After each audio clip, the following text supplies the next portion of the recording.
여호와여, 주는 영원토록 지존하시니이다. 아멘.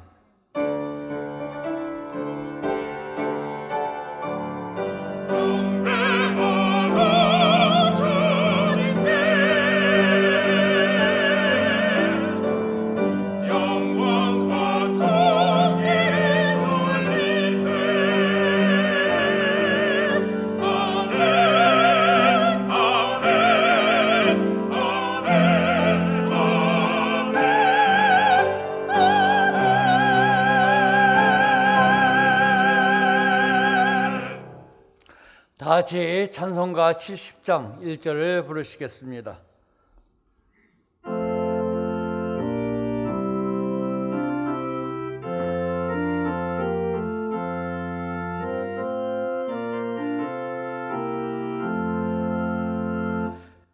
피난처에 있으니 환난을 당한 자 이리 오라.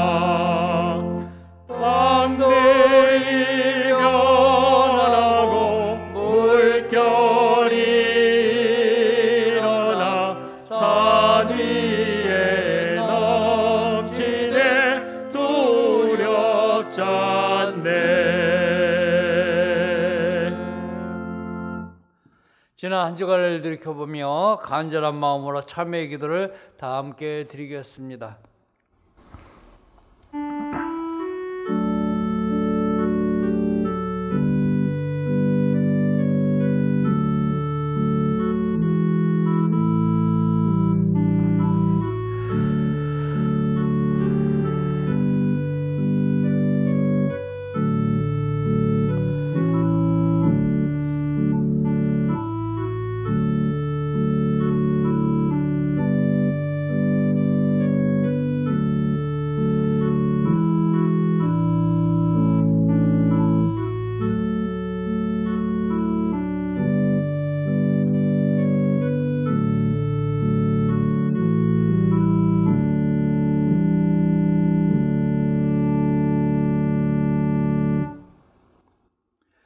그러므로 이제 그리스도 예수 안에 있는 자에게는 결코 정죄함이 없나니 이는 그리스도 예수 안에 있는 생명의 성령의 법이 죄와 사망의 법에서 너를 해방하였습니다. 아멘. 성시교독은 교독문 54번 시편 126편입니다. 성시교독은 교독문 54번 시편 126편입니다. 여호와께서 시온에 포로를 돌려 보내실 때에 우리는 꿈꾸는 것 같았도다.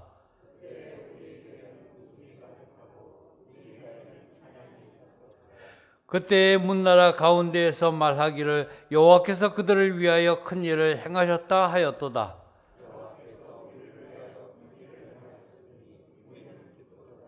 여호와여, 우리의 포로를 남방 시내 뜰같이 돌려 보내소서.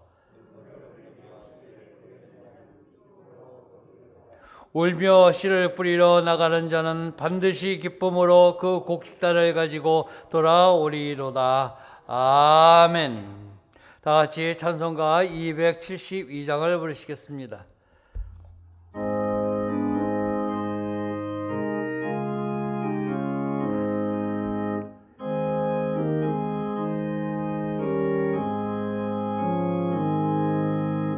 고통의 멍에 벗으려고 예수께로 나갑니다. 자유와 기쁨 베푸시는 주께로 갑니다. 병든 내 몸이 튼튼하고 빈궁한 삶이 부해지며 죄악을 벗어버리려고 주께로 갑니다. 낭패와 실망 당한 뒤에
주께로 갑니다.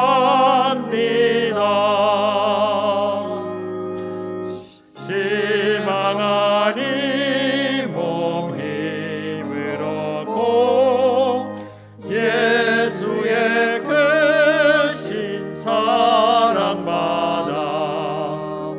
하늘의 기쁨 맛보려고 주께로 갑니다. 죽음의 길을 벗어나서 예수께로 나갑니다. 영원한 집을 바라보고 주께로 갑니다. 멸망의 포구 헤어나와 평화의 나라 나라라서 영광의 조를 배우려고 주께로 갑니다.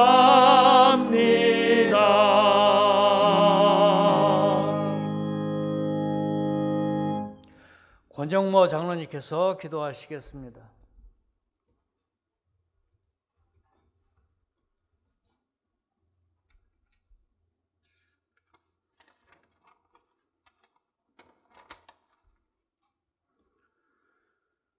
은혜와 자비가 풍성하신 하나님 아버지, 은혜를 감사드립니다. 코로나19로 인하여 예배가 구속받는 상황에서도 주님을 사모하는 마음으로 각 처소에서 현장 예배와 영상을 통하여 예배를 드릴 수 있도록 인도해 주시니 감사합니다. 사순절 기간 저희 모두 부활의 주님을 증거하는 자녀가 되게 하시고 저희의 믿음 없음으로 인한 모든 죄악된 행실들을 고백하오니 용서하여 주옵소서.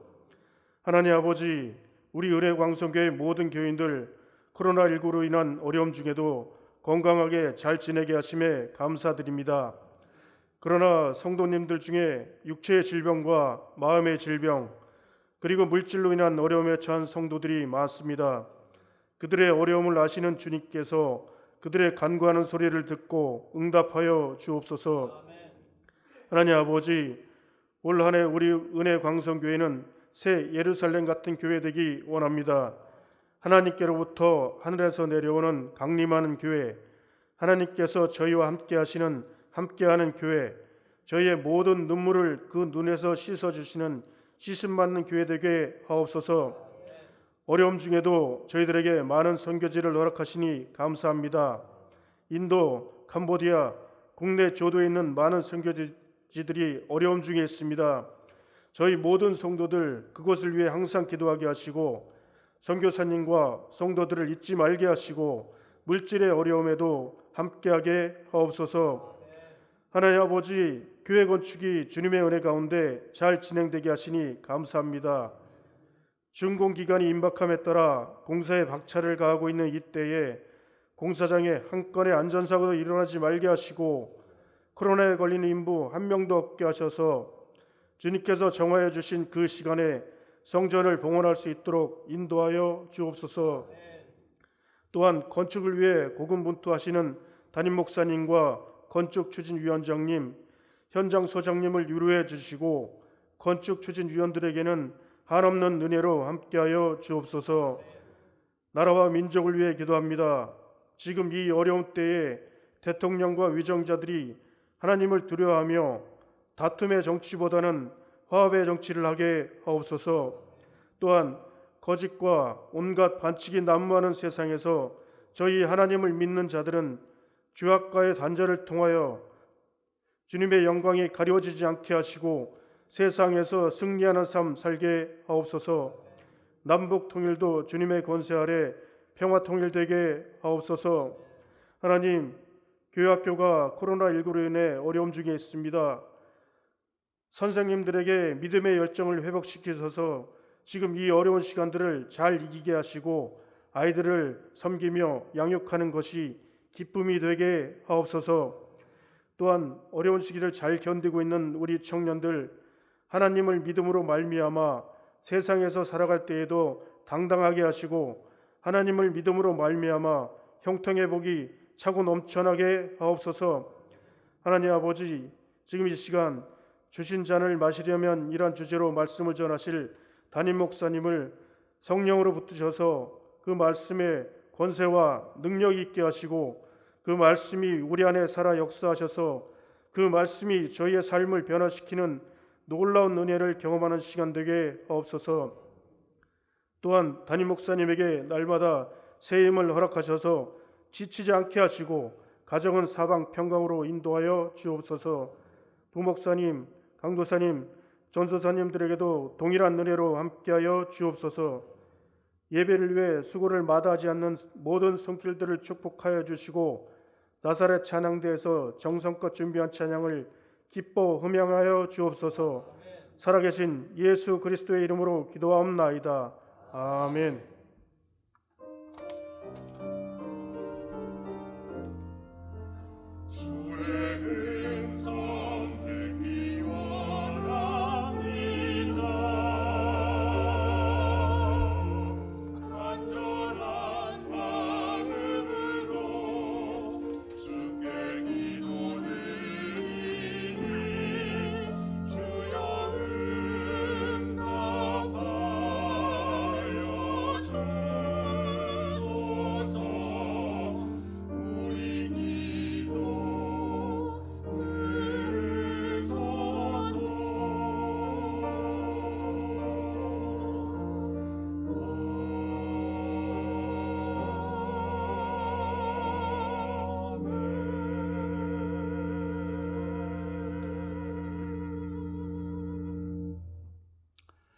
하나님의 말씀은 요한복음 18장 10절로 11절 말씀입니다.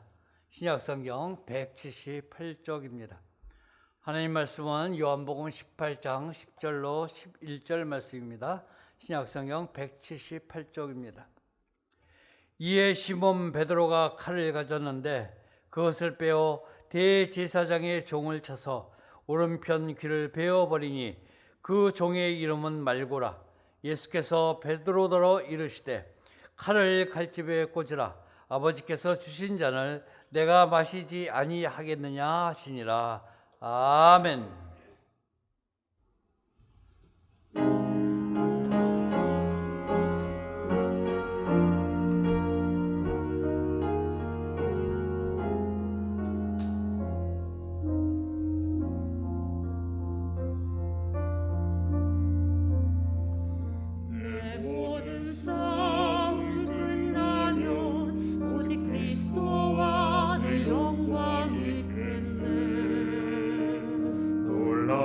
주님의 축복 또 능력만을 바라보겠네. 오, 비록 내게 많은 재물 날마다 쌓여도 오직 가장 귀한 선물 주의 은혜뿐이네. 나의 믿음 주께 있네. 십자가 능력이 내 영광 되었네. 주께서 우리를 승리케 하시니 나의 능력 나의 소망 주께 있네.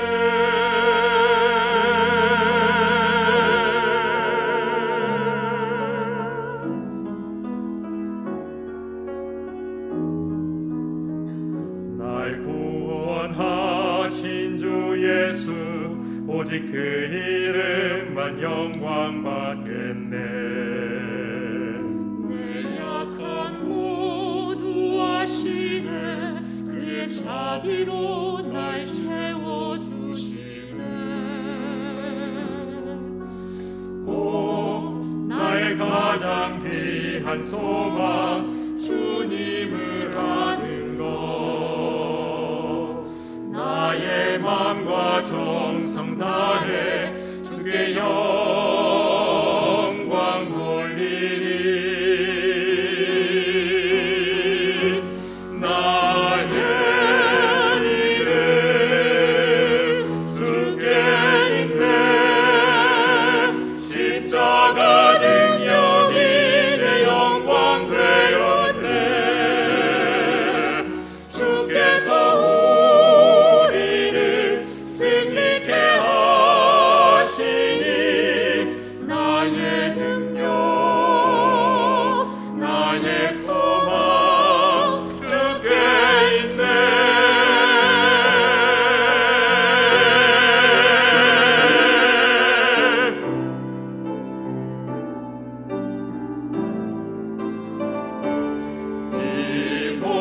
소망 무언가 우리 주 예수뿐일세. 우리 주 예수밖에는 믿음이 아주 없도다. 주 나의 반석이시니 그 위에 내가 서리라.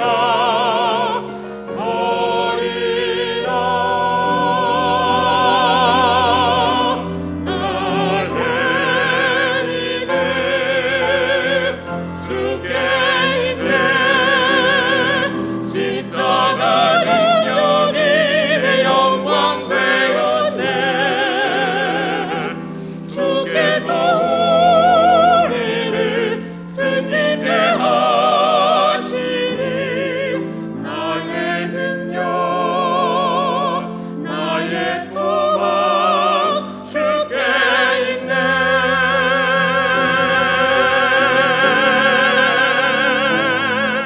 나의 능력 나의 소망 나의 반석 주께 있네.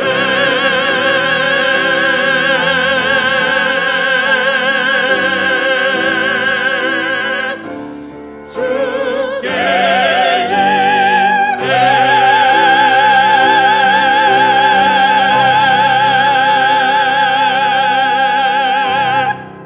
아멘.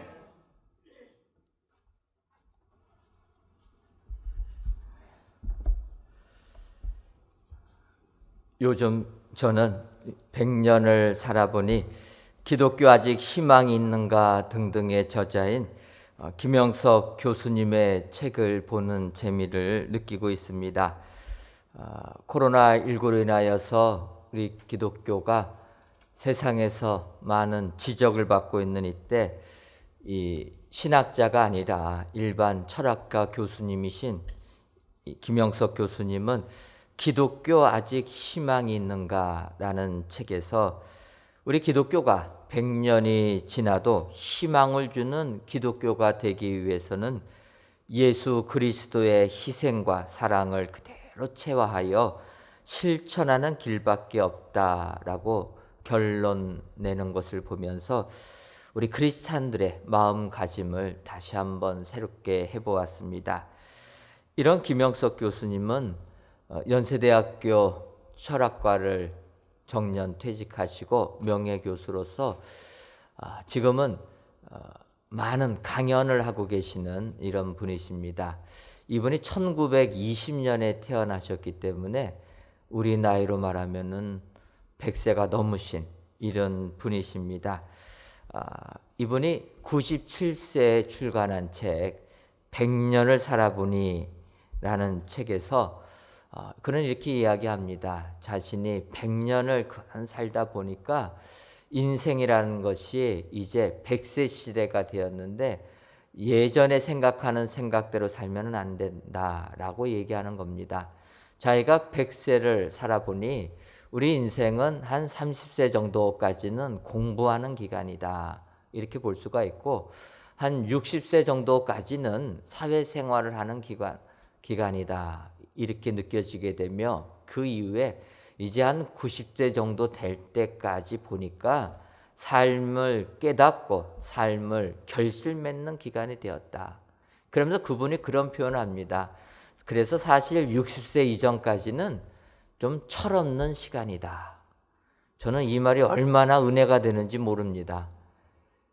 세상 살다 보면은 학교 졸업하고 직장 가고 결혼하고 자녀 양육하다 보면은 어느 순간 우리들이 어른이 되어버렸다라는 것입니다. 여러분, 어른이라고 칭함받는 그 순간 이제는 실수하면은 용납이 되지 않습니다. 그러니까 우리가 철부지 시절에는 실수해도 다 이해가 되는데 이제 어른이 되면은 실수하면 안 되기 때문에 그걸로 인한 스트레스가 많이 있다라는 겁니다. 그런데 김영석 교수님 표현을 보게 되면 60까지도 뭐 철부지들이다. 그러니까 사실은 60까지 세상에서는 어른같이 살라고 이야기할지 몰라도 아직까지 인생에 대해서 논할 자격이 없는 사람이다. 자기가 90을 살아보니 적어도 60대 이후부터 인생이라는 의미를 깨닫게 되고 삶을 평할 수가 있게 되더라. 얼마나 은혜가 되는 말씀인지 모릅니다. 그렇게 보게 되면 우리가 앞으로 세상을 살 때에도 많이 실수하면서도 더욱더 삶을 도전하면서 살아야 되겠다, 이런 생각해 봅니다. 나이가 들면은 기억력은 감퇴할지 몰라도 모든 사물을 바라보는 판단력이 높아지기 때문에 그때 판단하는 것이 옳은 것이다. 오늘 이 예배를 드리시는 모든 성도님들께서도 사실 우리 교회 성도님들 90세 넘으신 분들도 이제는 많이 계십니다.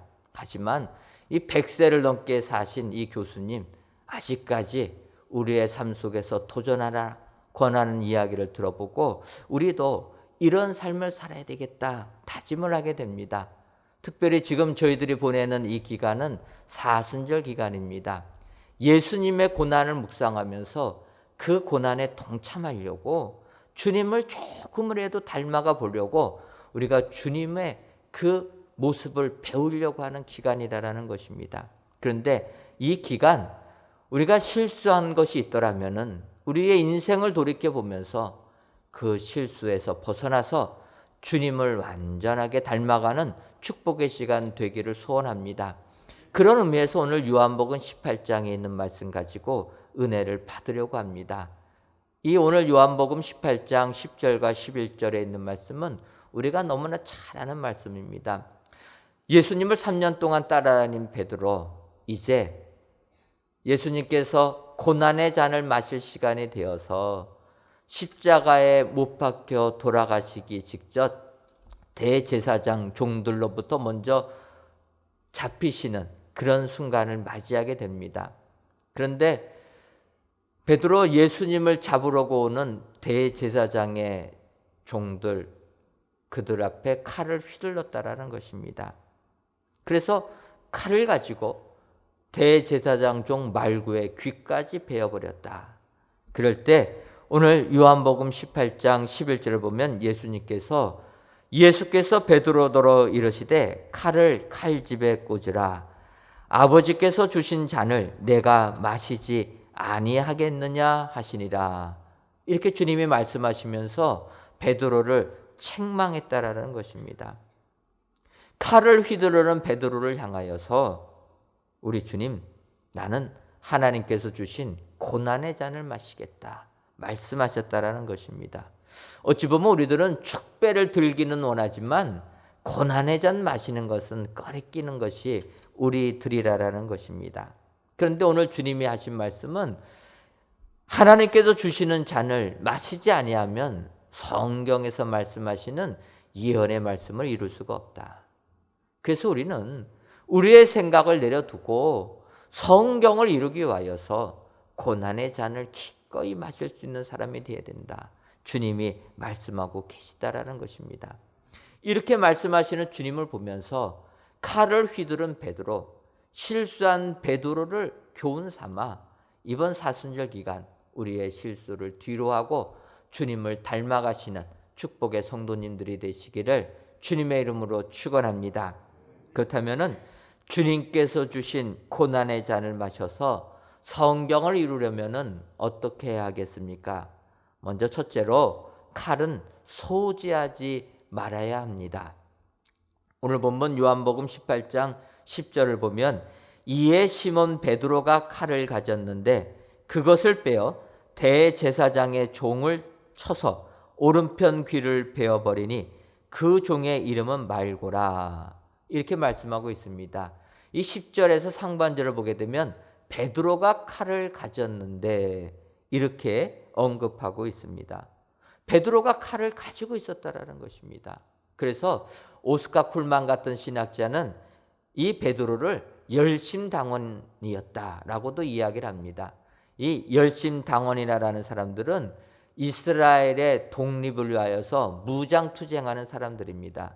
칼을 갖고 다니면서 로마에 부역하는 사람들 죽이는, 그래서 이스라엘을 독립시키려고 하는 독립운동하는 사람들입니다.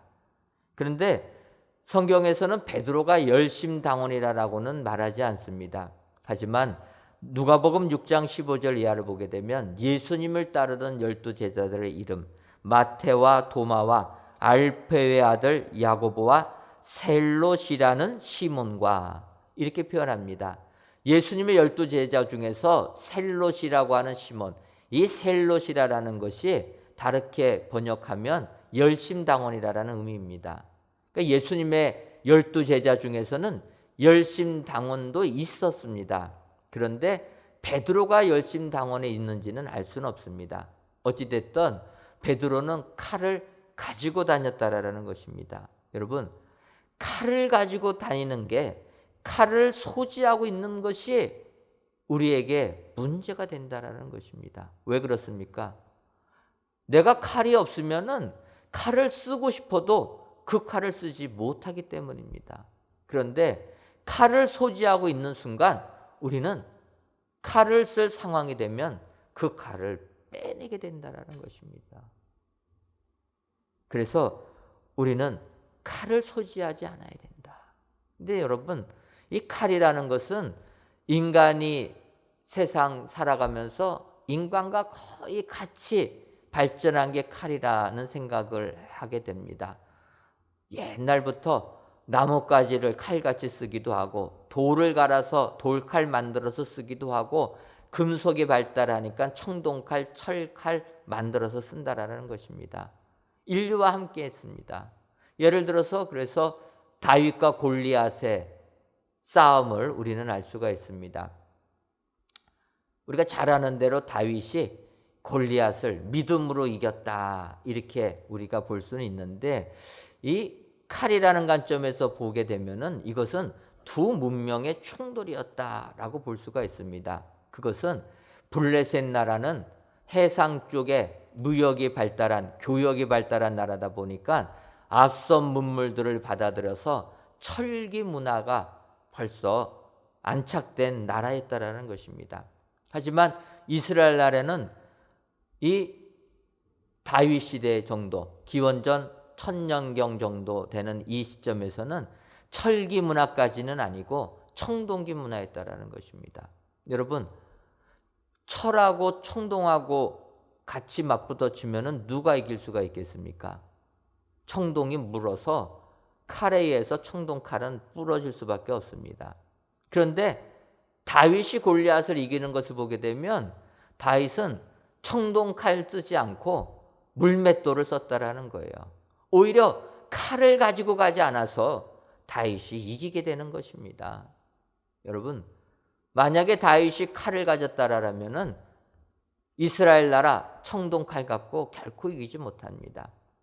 칼이 없을 때 오히려 물맷돌 가지고, 또 넘어진 골리앗 장군 그 목을 벨 때는 골리앗 장군의 쇠칼 가지고 베어버리게 되는 것입니다. 하나님의 역사는 이렇게 일어나게 되는 줄 믿습니다. 이 칼이라는 것, 그래서 중요한 것이지만 사실 하나님의 일을 행할 때는 칼이 있으면 안 된다라는 거예요. 칼이 없어야 된다라는 것입니다. 뭐 요즘 칼을 소지하지 말아라 이야기하면은 누가 요즘에 칼 가지고 다닙니까? 그런데 이 시대의 칼이 무엇입니까? 사람들을 죽일 수 있는 칼. 저는 이 시대의 칼은 우리가 하는 말이다, 이렇게 생각해 보았습니다. 여러분, 얼마나 많은 말들이 사람들을 죽이기도 하고 살리기도 합니까? 요즘에 극단적인 선택하는 사람들 보게 되면 악플에 시달리다가 결국은 극단을 선택하는 경우가 종종 있게 된 것을 보게 됩니다. 그들의 말은 사람을 죽이는 말이라는 거예요. 말이라는 것 좋게 사용해야 되는데 사람을 죽이는 악의 도구로 사용됐다라는 것입니다. 그래서 이러한 칼들을 우리는 가지고 다니면 안 된다라는 거예요. 혹시라도 여러분들 마음속에 원한 맺은 것들이 있으시면은 그 칼을 버리시기를 바랍니다. 내가 무언가 원수 갖겠다고 하는 것들, 그 칼을 내려놓으시기를 바랍니다. 나에게 피해 주고 나에게 아픔을 준 사람들이 있다 할지라도 그 칼은 소지부터 하지 말아야 된다는 거예요. 내 마음속에 그 원한 갚을 생각하게 되면은 언젠가는 쓰러지게 된다는 것입니다. 그래서 오늘 주님이 말씀하시는 겁니다. 주님을 따르는 베드로, 칼을 가지고 말고의 귀를 잘라버리는 베드로에게 주님이 그 칼 도로 칼집에 넣으라는 것입니다. 칼은 소지부터 하지 않는 게 축복이 되는 줄 믿습니다. 오늘 귀한 예배를 드리시는 사랑하는 성도 여러분, 얼마나 우리가 세상을 살면서 억울한 일 당하십니까? 힘든 일 당하십니까? 하지만 우리의 마음속에 힘들고 어려운 일들 닥쳐도 마음의 칼을 다 내려놓으시는 여러분들 되시기를 바랍니다. 칼은 소지하지도 않고 사랑만 품고 세상을 사시는 여러분 되시기를 바랍니다. 예수님의 그 사랑, 십자가를 달게 지고 가시는 그 사랑을 본받을 때 우리는 성경을 이루는 축복의 사람들이 다 될 줄 믿습니다. 오늘 귀한 예배를 드리시는 저 여러분들이 우리 주님께서 베드로를 책망하는 이 말씀을 기억하셔서 칼은 소지하지 아니하시는 축복의 성도님들이 다 되시기를 주님의 이름으로 축원합니다. 다음으로 칼은 빼지도 말아야 합니다. 오늘 보면 요한복음 18장 10절 중반절을 보면 그것을 빼요. 사실 칼은 소지하지 않는 게 제일 좋습니다. 하지만 만에 하나 소지하게 되었다라면 결코 그 칼을 빼면은 안 된다라는 거예요. 왜 그렇습니까? 한 번 뺀 칼은 집어넣기는 너무나 어렵기 때문이라는 거예요. 차라리 안 빼는 게 낫지 빼고 나서 넣는다. 거의 어렵다라는 것입니다. 그래서 우리는 어찌하든지 간에 칼은 뽑지 않도록 노력해야 된다라는 거예요. 여러분, 사람들이 살다 보면은 이웃과 다툴 때가 있습니다. 부모와 자녀가 다툴 때도 있고 남편과 아내가 다툴 때가 있다라는 거예요.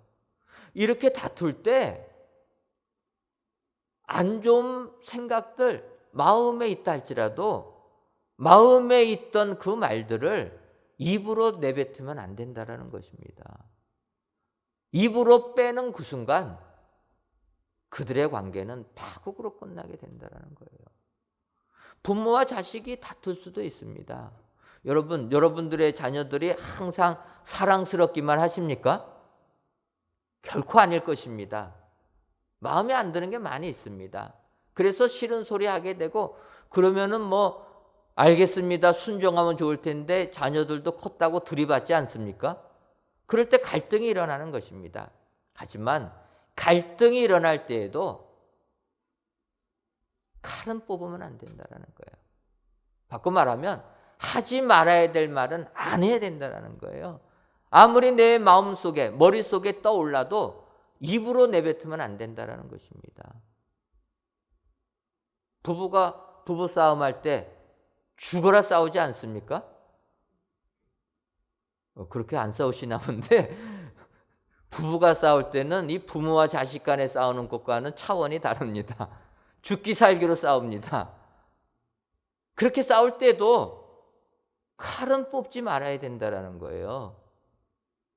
그들의 관계를 완전히 끝내버릴 수 있는 칼을 뽑게 되면 회복이 안 됩니다. 그런 게 무엇입니까? 부부가 싸울 때 서로 부족한 것, 지적하는 것은 뭐 지나가면은 다 잊을 수가 있는데 싸우다 보면은 어디까지 나갑니까? 집안까지 들먹이지 않습니까? 너 부모가 그렇게 가르쳤냐? 너의 집안은 어째서 그 모양이냐? 이렇게 되게 되면 회복이 안 된다는 거예요. 마음속에 그 마음이 있어도 그런 말을 입으로 빼내면 안 된다는 것입니다. 한 번 나온 말이 들어가기는 불가능하기 때문이라는 거예요. 오늘 베드로 주님께서 십자가에 달려 돌아가셔야 되는데 그런 것 전혀 깨닫지 못하고 주님을 잡으러 오는 대제사장의 종 말고 그만 막아서게 됩니다. 그래서 그를 저지시키기 위하여 칼을 빼버렸다라는 거예요. 칼을 빼는 그 순간 결국은 말고의 귀는 잘라지고 말았다라는 것입니다. 주님께서 베드로를 책망하십니다. 너가 이렇게 칼을 쓰게 되면 하나님께서 하나님의 계획을 이루시겠다고 하신 그 성경 말씀이 어떻게 이루어지겠느냐. 여러분, 우리도 세상을 살다 보면 억울한 일들 너무나 많이 있습니다. 지금 코로나19 시대 그리스도인으로 살다 보면은 정말로 힘든 일들이 많이 있습니다. 이럴 때 우리 마음속에서 칼을 빼고 싶은 마음이 있다라는 거예요. 이럴 땐 우리는 칼을 도로 칼집에 넣어야 될 줄 믿습니다. 칼을 뽑지 말아야 된다는 거. 칼을 뽑는 그 순간은 해결될 것 같지만 결코 하나님의 뜻은 이루어지지 않는다. 성경 말씀은 이루어지지 아니한다. 여러분 기억하셔서 칼을 빼지 아니하시는 여러분 되시기를 바랍니다. 할 수만 있다면 애당초 칼을 소지하지 마시고, 그것이 안 된다고 하시면 칼을 소지했을지라도 그 칼을 뽑지 아니하여서 주의 뜻을 이루시는 축복의 성도님들, 이번 사순절 기간에 주님의 이 말씀을 실천하시는 축복의 성도님들이 다 되시기를 주님의 이름으로 축원합니다. 그리고 칼로는 바른 대상을 베어야 됩니다. 오늘 본문 요한복음 18장 10절을 다시 보면, 이에 시몬 베드로가 칼을 가졌는데 그것을 빼어 대제사장의 종을 쳐서 오른편 귀를 베어버리니 그 종의 이름은 말고라, 이렇게 말씀하고 계십니다. 특별히 하반절을 보게 되면 대제사장의 종을 쳐서 오른편 귀를 베어버리니, 베드로는 칼을 결국 뽑아서 칼을 사용했습니다. 그리고 그 사용한 사람이 누구냐면 대제사장의 종 말고의 귀를 베어버렸다라는 거예요. 칼을 사용한다라면은 대상이 바로 돼야 됩니다. 여러분, 말고가 죄인입니까? 말고의 귀가 잘라져야 됩니까? 베드로가 자를 사람은, 만약에 베드로가 칼을 가지고 베어버린다고 하면 말고를 베어버리면 안 되는 것이고, 주님을 잡으라고 명한 대제사장을 베어야 된다는 거예요. 그런데 베드로는 대상을 잘못 생각한 겁니다. 눈앞에 보이는 그 대상, 그래서 현실적으로 예수님을 잡으러 온 그 종, 주인의 명령에 순종한 죄밖에 없는 그 종의 귀를 잘라버렸다는 거예요. 칼을 쓰게 되면 다른 대상을 잘라야 되는 것입니다. 최근에 어떤 연예인이 자기가 사는 아파트에서 불이 나게 되니까 놀래가지고 아기 업고서 피난을 가게 되었습니다. 근데 날이 그때 추워가지고 아기가 떨고 있으니까 따뜻한 카페에 들어가서 몸을 좀 녹이려고 하는데, 여러분 요즘 카페 들어가려면 어떻게 해야 됩니까? QR코드, 스마트폰에서 QR코드 찍어야지 갑니다. 이게 없으면은 전화번호 쓰고 신분증 이름하고 확인해야 됩니다. 근데 여러분 불 나가지고 아기만 간신히 업어가지고 피난 나왔는데 지갑을 챙길 시간이 어디 있습니까? 스마트폰 챙길 시간이 어디 있습니까? 그러니까 그분이 이 아기가 추워서 그러니까 지금 불이 나서 이러니까 좀 매장 안에 들어가서 쉬게 좀 해달라.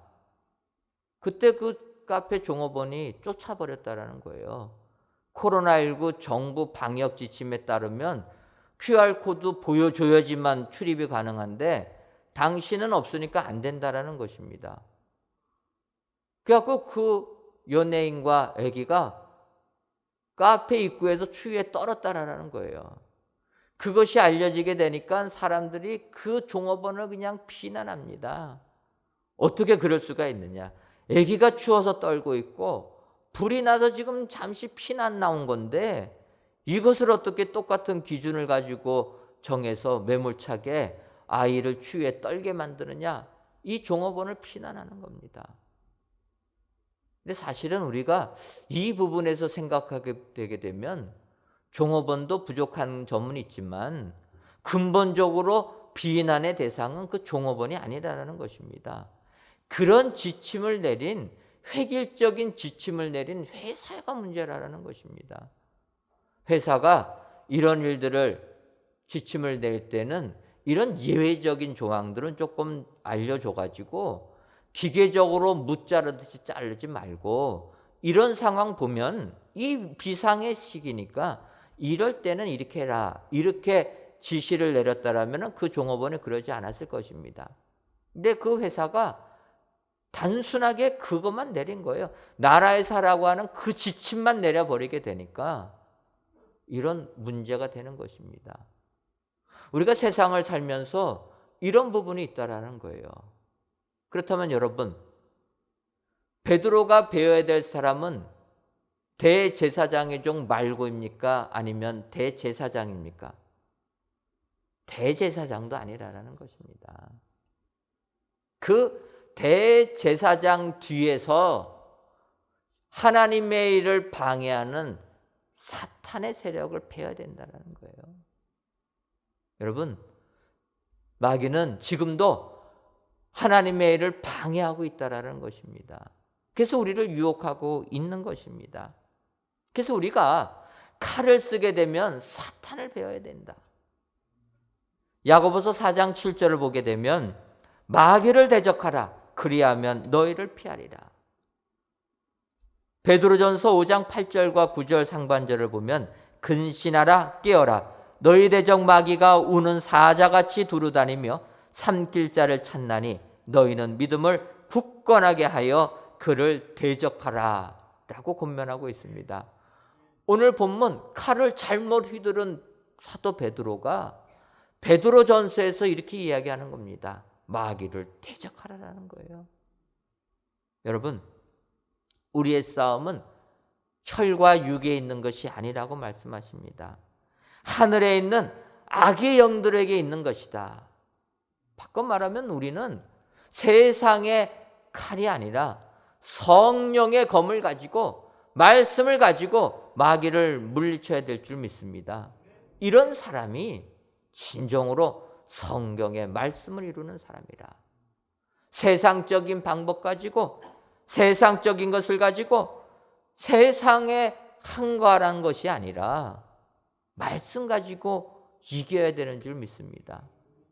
지금도 세상 살면서 세상적인 방법으로 하고 싶을 때가 많이 있게 됩니다. 하지만 아무리 세상이 우리를 핍박해도 우리는 칼은 소지하면 안 되는 줄 믿습니다. 세상이 아무리 우리를 뭐라고 할지라도 그 칼을 뽑으면 안 된다는 것입니다. 그리고 우리가 칼을 뽑게 되면, 그래서 칼을 쓰게 되면 사탄을 베어버려야 된다.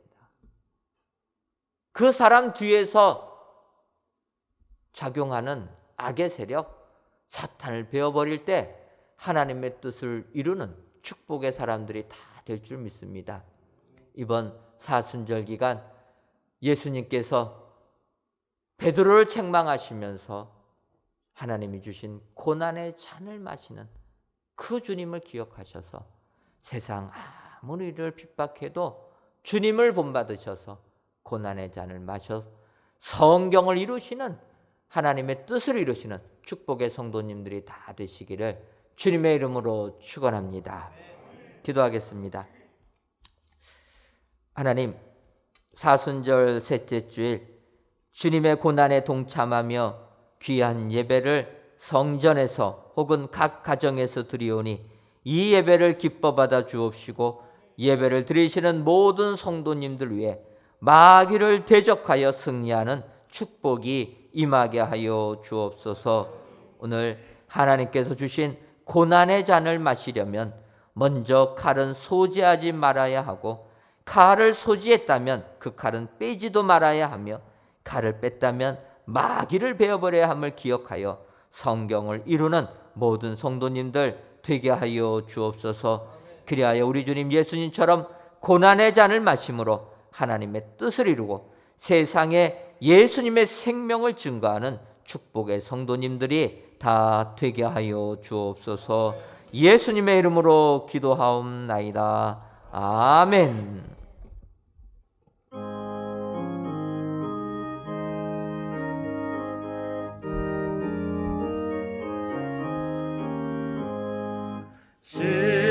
십자가를 내가 지고 주를 따라갑니다.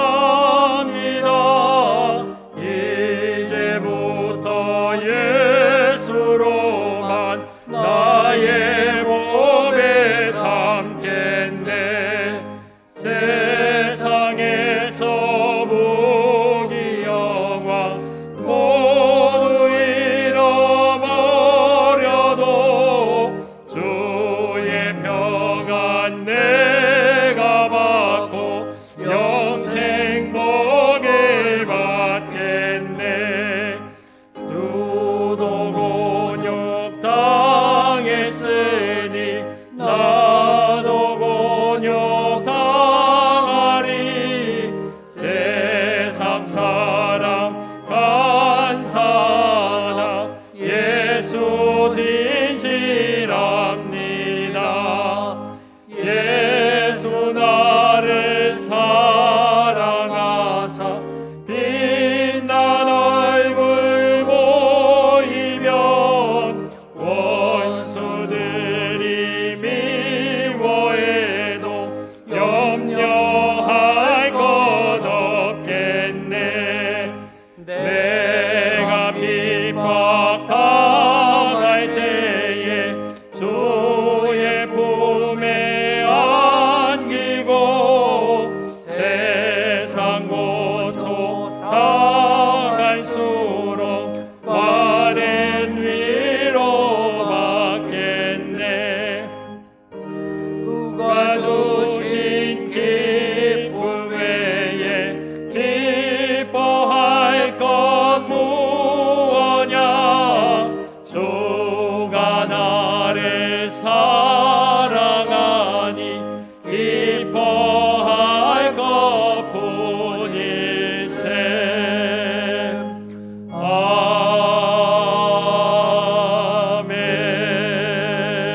아멘. 하나님, 지난주 노뱀을 부수는 사람이라는 말씀에 따라 한 주간을 살게 하시니 감사합니다. 이외에도 노뱀을 부수기 위해 하나님 앞에 정직한 삶을 살고 하나님만을 의지하며 하나님께서 주시는 형통함의 은혜를 받아 세상 승리하는 저희들이 되게 하여 주옵소서. 이 시간 11주 예물과 감사 예물, 1,000번째 예물과 전도의 예물, 건축 헌금과 주정 헌금, 성미를 하나님께 바칩니다. 하나님의 것을 하나님의 것으로 인정하여 드리는 이 예물을 기뻐 받아 주옵시고, 드리는 손길 위에 사람이 떡으로만 살 것이 아니요 하나님의 입으로부터 나오는 모든 말씀으로 살 것이라라는 하나님의 약속의 말씀이 우리 모두에게도 동일하게 임하게 하여 주옵소서. 그리하여 하나님 입으로 나오는 모든 말씀으로 이 세상 살아가 말씀의 승리자들이 다 되게 하여 주옵소서. 말씀의 승리자뿐만 아니라 세상의 은총도 더불어 임하게 하셔서 세상 살아가는데 어려움이 없으시는 모든 성도님들 되게 하여 주옵소서. 하나님, 이 땅의 교회들을 기억하여 주셔서 코로나19 시대에도 위축되지 말게 하시고 이 땅을 주님의 품으로 돌아오게 하는 사명 잘 감당하는 교회 되게 하여 주옵소서. 더 나아가 이 땅도 기억하여 주셔서 속히 코로나19의 공포로부터 벗어나 하나님께로 돌아오는 이 땅 되게 하여 주옵소서. 예수님의 이름으로 기도하옵나이다. 아멘. 옆에 분들 보시면서 인사하도록 하겠습니다. 칼은 소지하지도 맙시다. 한 번 더 인사하겠습니다. 뺑칼로는 마귀를 베어버립시다. 그리하셔서 하나님이 주신 고난의 잔 잘 마셔서 하나님의 뜻을 이루시는 축복의 성도님들 되시기를 주님의 이름으로 축원합니다. 교회 소식 전해드리도록 하겠습니다. 먼저 성전 건축 광고입니다. 이번 주간에는 저희들 외부 석재 코킹 작업 및 두겁석 설치 작업을 진행합니다. 저희들 외부 석재로 저희들이 마감 작업을 진행하는데 이제 두겁석이라고 해서 맨 위에 올려놓는 돌을 마지막으로 붙이는 작업들을 진행합니다. 여러분들 기억하셔서 많이 기도해 주시고, 또 외부 커튼월 구간 벽체 도장 및 정면 커튼월 유리 설치 작업, 지난주부터 유리 작업 진행하고 있는데 계속 저희들이 유리 작업 진행합니다. 유리 작업 진행할 때 잘 될 수 있도록 또 기도해 주시고, 그 외에도 지하 4층부터 지상 6층까지 모든 구간에 걸쳐서 여러 가지 작업들 한꺼번에 진행됩니다. 모든 작업들 진행될 때 안전사고 한 건도 일어나지 않도록, 또 작업 현장 코로나19 발생되지 않도록 여러분들 계속 기도해 주시면 감사하겠습니다. 이제 저희들이 입당할 날짜가 한 2달 정도밖에 이제 안 남았습니다. 마지막 공사들 진행하고 있는데 잘 될 수 있도록 여러분들 계속 기도해 주시고, 지나가시다가 보시면은 우리 이렇게 천막 걷어놓은 부분들이 보이게 될 것입니다. 얼마나 예쁘고 멋있는지 모릅니다. 여러분들 이제는 사진만 보지 마시고 좀 가셔서 실물 보시면서 기도해 주시면 감사하겠습니다. 사실 성전을 건축할 때 저희들 현장에서 우리가 기도회도 하고 해야 되는데 지금은 코로나19 때문에 모이지를 못합니다. 만약에 기도회 진행하다가 또 관청하고 문제가 되면 오히려 더 잃는 것이 많을 것 같아서 여러분들 현장에서는 기도회 못하니까 이해해 주시고, 여러분들 혼자서 다니시면서 기도해 주시면 감사하겠습니다. 2021년도 성경 공부하기 원하시는 분들은 교회 사무실 또는 홈페이지를 통해서 신청해 주시고, 오늘부터 개강을 합니다.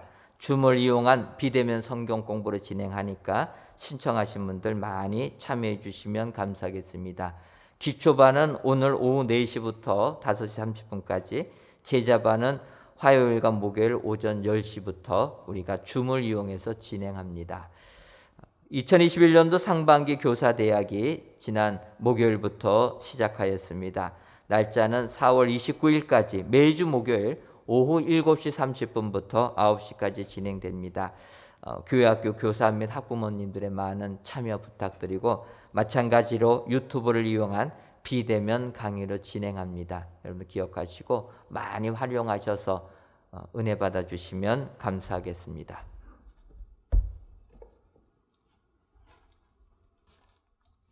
다 같이 찬송가 236장 4절을 부르시겠습니다.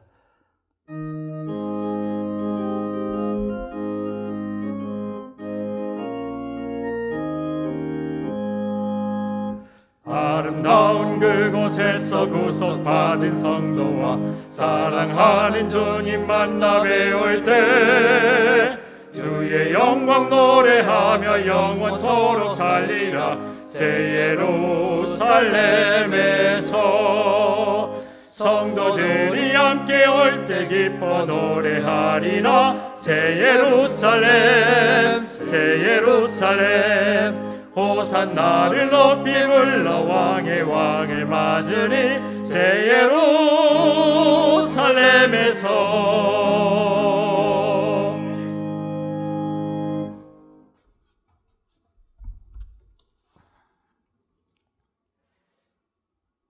이제는 우리 주 예수 그리스도의 크신 은혜와 하나님 아버지의 한량없는 사랑하심과 성령님의 교통하심이, 하나님께서 주신 고난의 잔 기쁨으로 마시기로 다짐하는 사랑하는 은혜광성교회 모든 성도님들 위에와 속한 가정 위에 이제로부터 영원토록 함께 있을지어다.